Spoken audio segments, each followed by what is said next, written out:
Neighborhood Church, we have been sent by Jesus to be salt. In the Edmonds neighborhood, in the Forest Grove neighborhood, other neighborhoods as well, and places where we work. But we're meant to go into these places and to preserve a society. We're meant to go into these places and add spice, add some taste, add some flavor to what life to the fullest is all about. And we've been sent as the light, overcoming darkness, illuminating the way forward as Jesus gives us instruction. And Jesus comes and he says, I want to give you 6 different examples of how you might be salt and light. And so he starts in Matthew chapter 5, verse 21 and says, you've heard that it was said to the people long ago, you shall not murder. Anyone who murders will be subject to judgment. But I tell you that anyone who is angry with a brother or sister will be subject to judgment. Again, anyone who says to a brother or sister, Raka, is answerable to the court. Anyone who says, you fool, will be in danger of the fire of hell. Therefore, if you are offering your gift at the altar and there remember that your brother or sister has something against you, leave your gift there in front of the altar. First go and be reconciled to them, then come and offer your gift.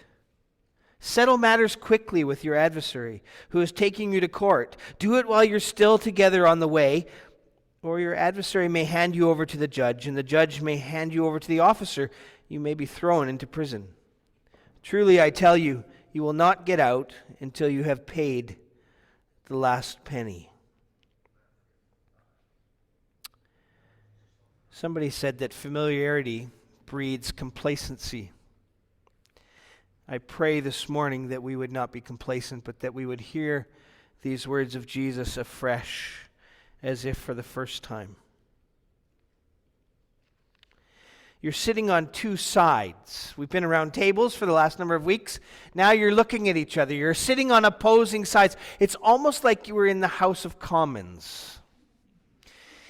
You know, we did this for a reason, because I want to have some fun with this for a minute.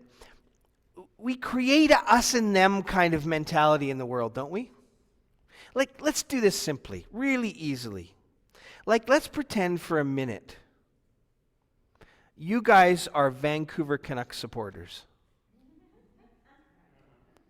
And you are Boston Bruins supporters.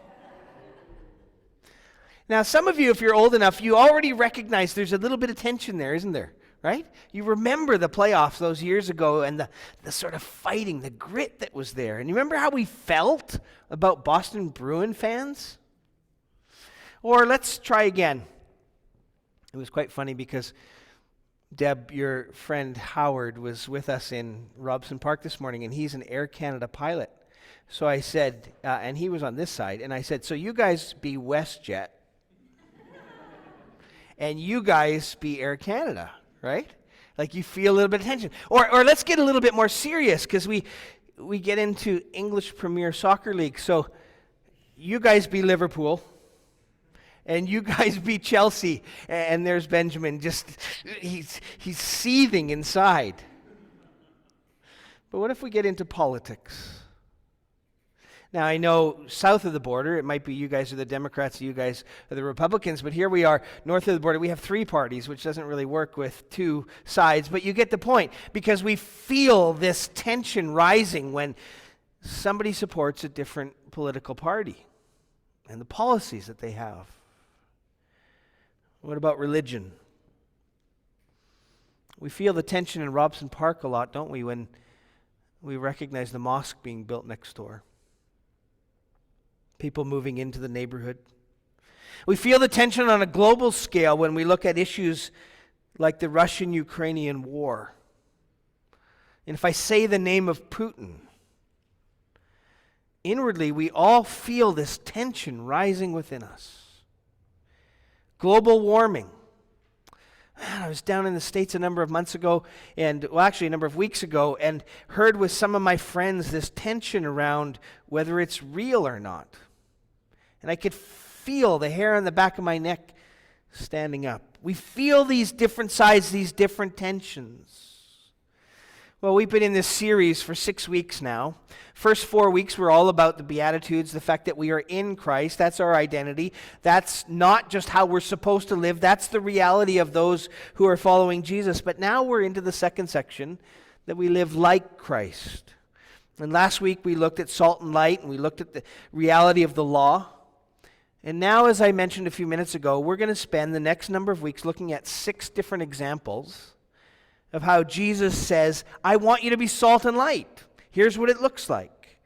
Here's an example for you to live by. One more word about the law before we dive in to these things. You know, we keep making the mistake that, oh yeah, the law's bad. That's Old Testament. That's a legalism.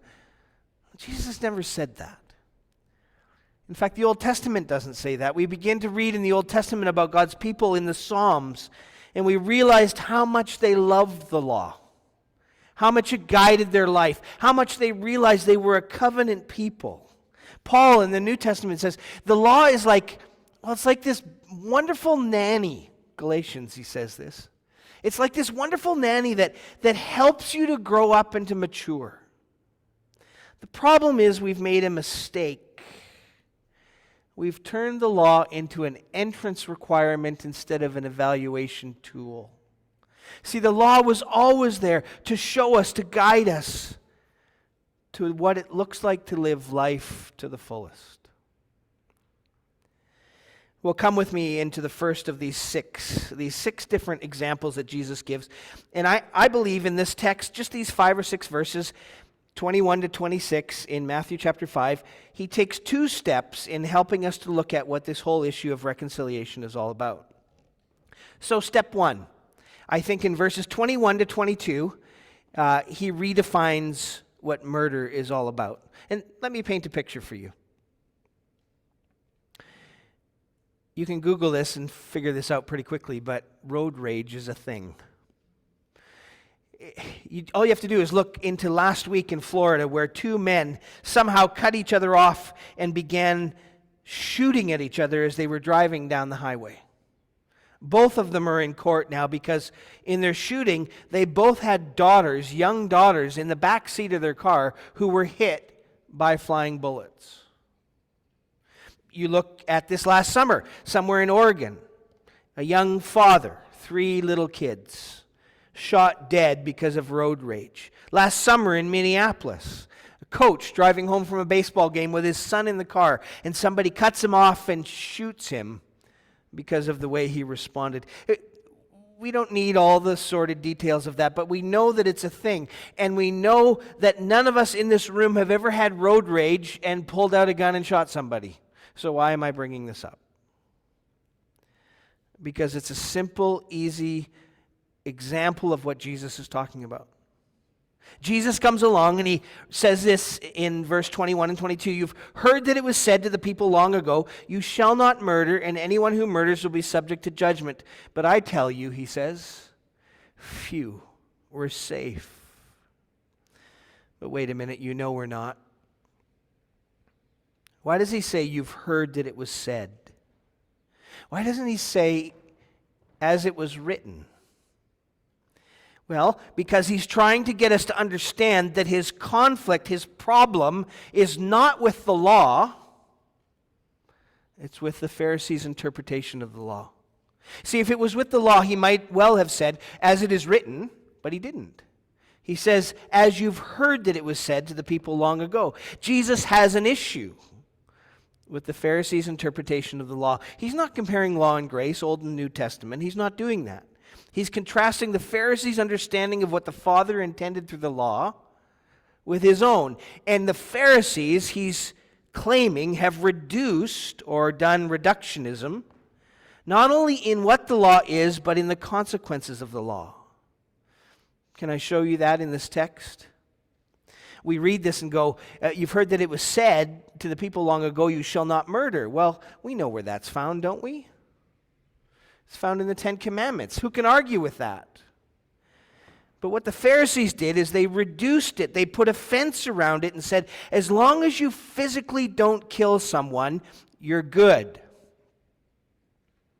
And Jesus says, no, you've reduced it. That's not what my Father intended in the first place. Yes, absolutely, physically we're not allowed to kill, but he says there's so much more. But then go on a little bit further.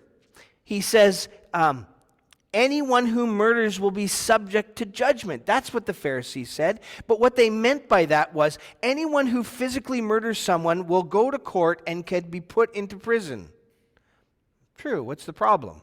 Well, the problem is it's a reductionism. The Father never intended that. He intended far more than if you kill somebody physically, and he wanted us to pay attention to the consequences being far greater than just being put in prison. Let's go a bit further. But I tell you, anyone who is angry with a brother or sister will be subject to judgment. Again, anyone who says to a brother or sister, Raka, is answerable to the court. Anyone who says, you fool, will be in danger of the fire of hell. So it's true, none of us have shot somebody because we've been upset that they cut us off. But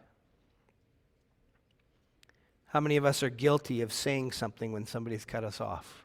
Well, they can't hear us. Maybe the windows in our cars are closed.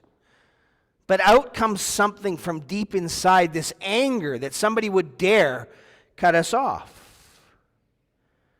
We smile, we laugh, we sweep it away. You fool, you idiot. And Jesus says, pay attention with what comes out of your mouth. For when you speak about people in such a way, there's trouble. Well, wait a minute. Doesn't Jesus call people fools? So why are we in trouble when Jesus himself has said some pretty harsh things to the Pharisees? Well, the word here that Jesus uses, raka, it carries with it a deeper sense of judgment. Like it's one thing if somebody says to me, Cam, you're being really foolish with the way you're doing something. That may be well true. And your motive, your intention might well be to stop me from doing it for my own sake, for our sake as a church, for whoever's sake. But your motive is not to judge. Your motive is to actually protect. Jesus does that on occasions. He's not upset with us for doing it. But where he gets upset and what he said is when it says do not murder, he's saying do not denigrate somebody's character to the point where you become the judge of what happens with that person. When I kill somebody physically, I have judged their life and I have said, I'm in charge and I will take that person's life. It's not worthy to continue. When I speak judgment over somebody, you fool, and it carries with it a sense of eternal judgment, I'm setting myself up as the judge above. And that's what Jesus speaks against. And he says, yes, there's such thing as righteous anger, but righteous anger does not lead towards revenge, which killing and which anger typically does, but rather it leads to a right relationship with Jesus restored. I love my daughter, but there are things that she does that are foolish. And my motive for telling her that is not to judge her, but to cause her to be restored to Jesus.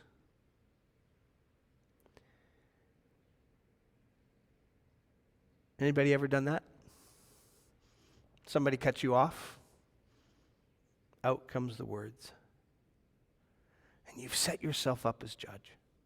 And Jesus says it's not just about the words. Back up even one more step. It's about where they came from. Sure, we don't shoot people. Maybe even we've come to a place, women typically better than men, where we don't say anything out loud, but something stirred.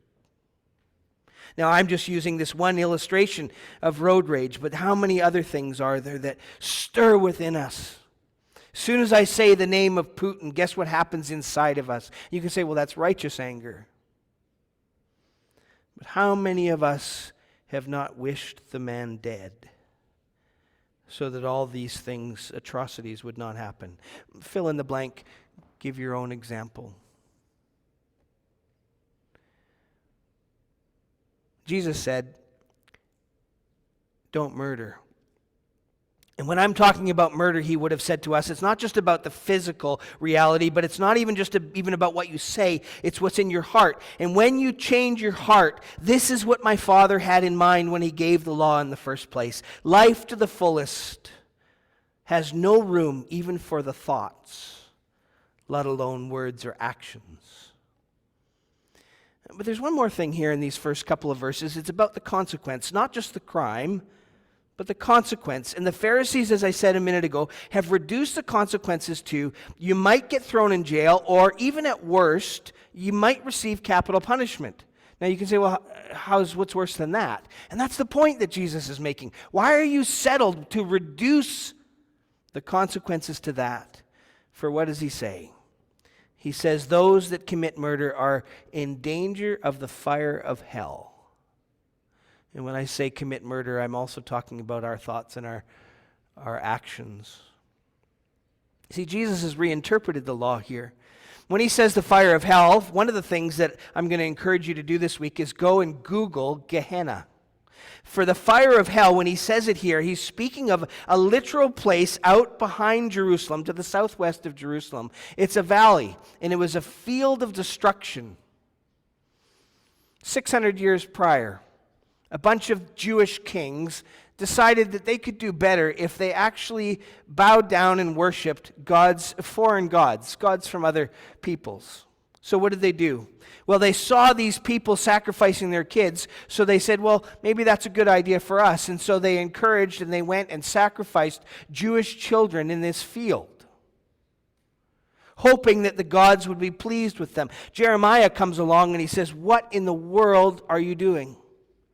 And the field became known as this field of destruction. And whenever somebody broke themselves against the law, they would talk about being thrown into this fire of hell or this field of Gehenna. Now, there's no question that when Jesus talks to us about, hey, pay attention, this isn't just about murdering physically, but it's about your words that come out of your mouth and your thoughts in your mind. He says you're in danger, not just of being put in jail, bad enough, but you're in danger of missing the kingdom of heaven. You're in danger of living in a completely different way and missing out on what God intended was life to the fullest.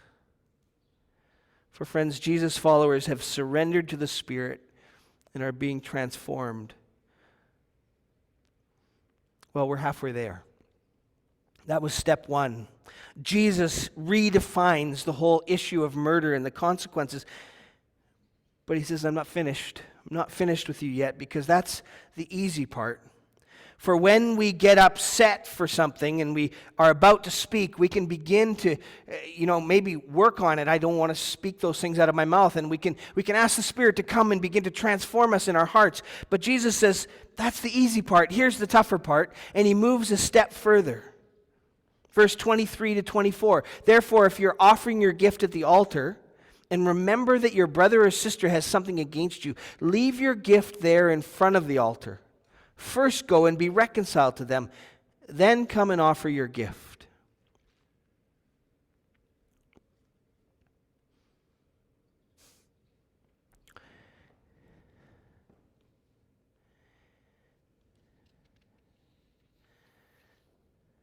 This is about me. It's so easy. I didn't kill anybody. Now I'm going to go to church. But then I come to the text and I go, well, wait a minute. Jesus raised the bar on this.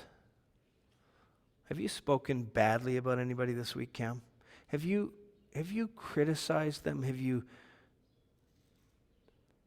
torn them down publicly? Or have you even thought about somebody that way? And what happens is that we so easily push that to the side and come to the table. I've not murdered somebody. Now I'm going to church. What a good person am I? And Jesus says, just stop.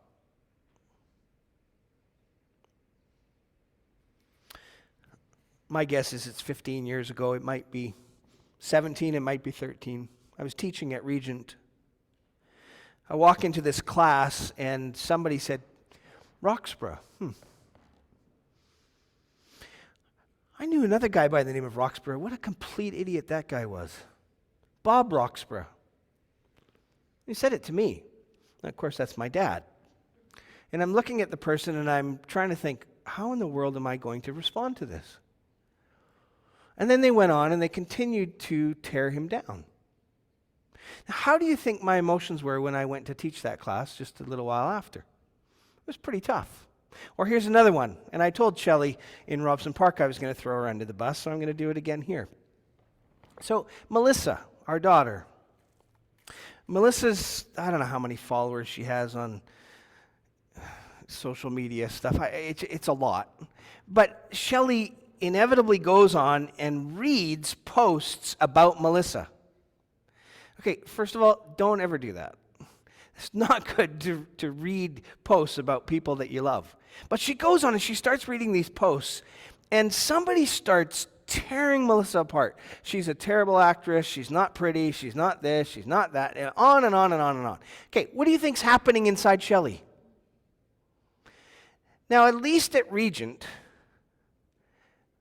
I somehow remained calm enough not to say something to the guy who was ripping my dad's head off. But Shelley decided she would enter into a debate with this person on social media. That's the second idea, not so good. Don't do that either. But what do you think she's going to feel like? Okay, now why am I raising these? How do you think God feels? When somebody he has made in his image, no matter whether they're close to him or far away from him, they're made in his image. And I start tearing their heads off. I start tearing them down in public. And then I come to the table.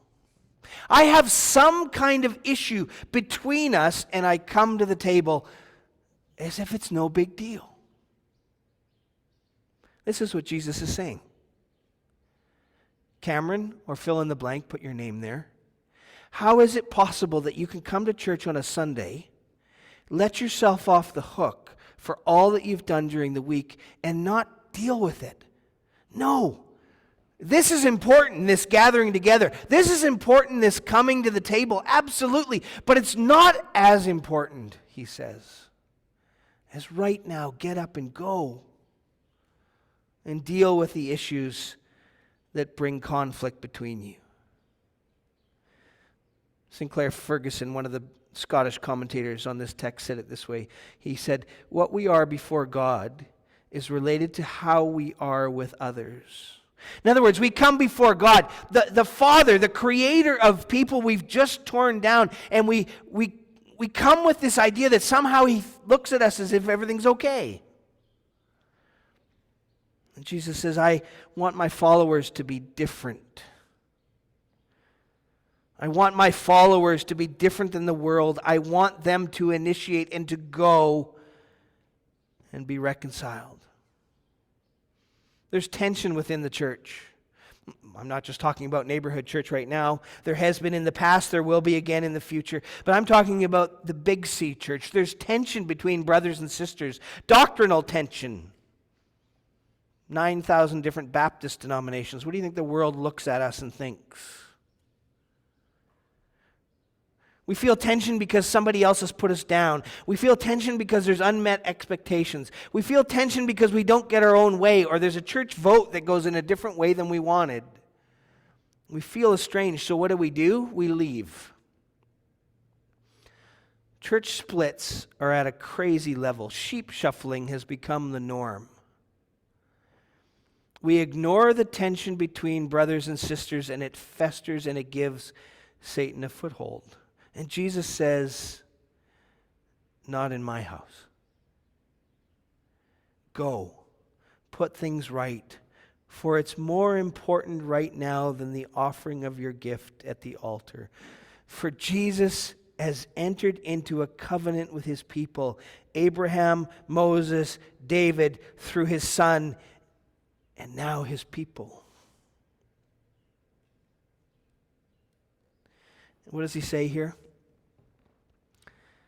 Don't go to somebody that's hurt you and say, hey, could you fix it? Because you kind of were a jerk to me. How does he say it? Brother, sister, I think I hurt you. How do I put things right?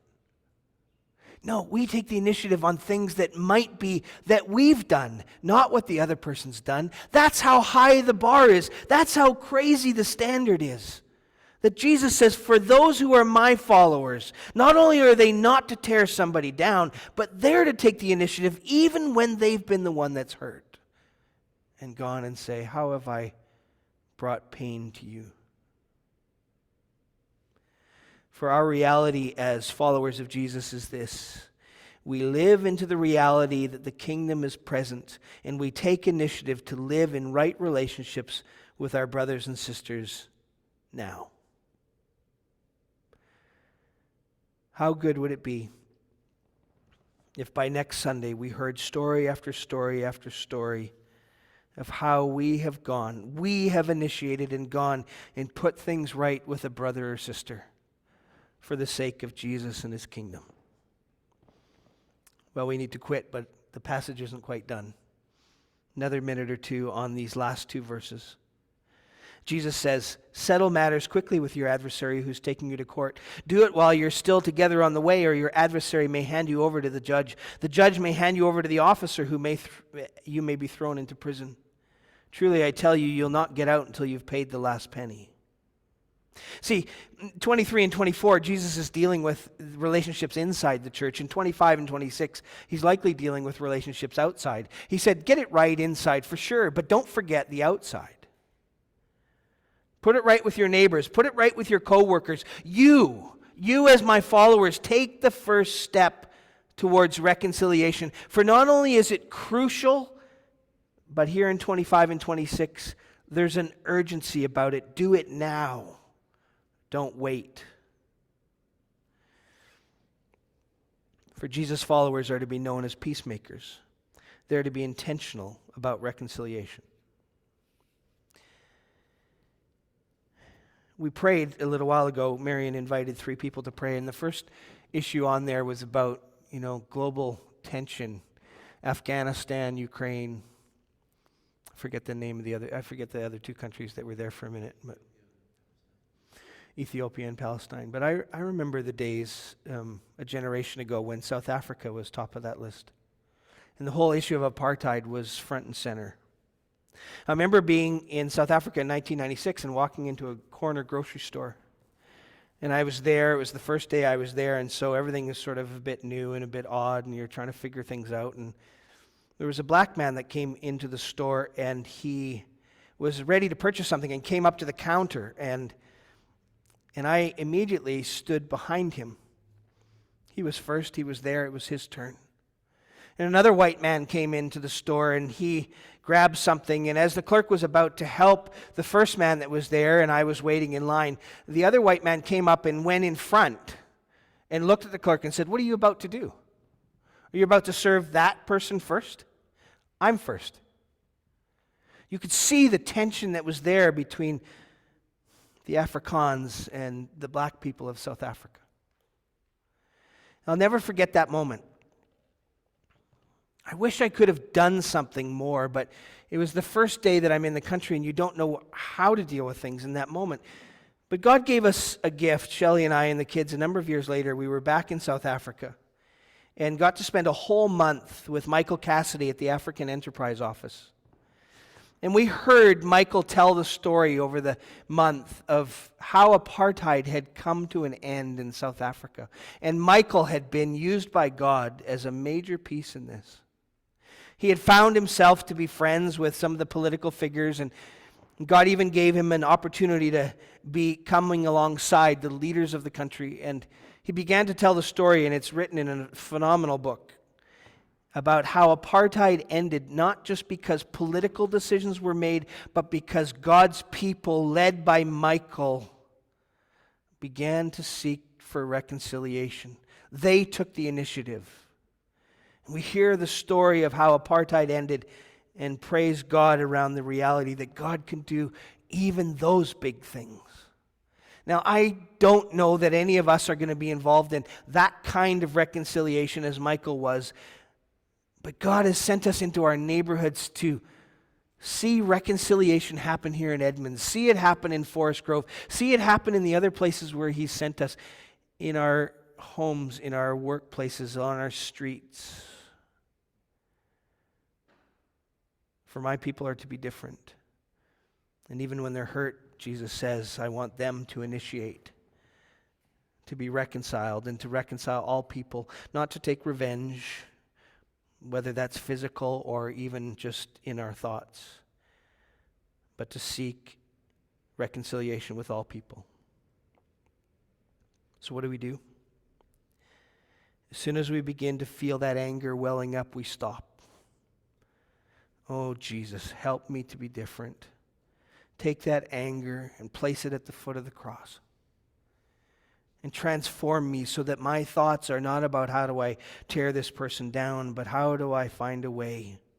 How do you use me to be this ambassador of reconciliation, that you may be reconciled with every one of your people, every one of the people that you've created?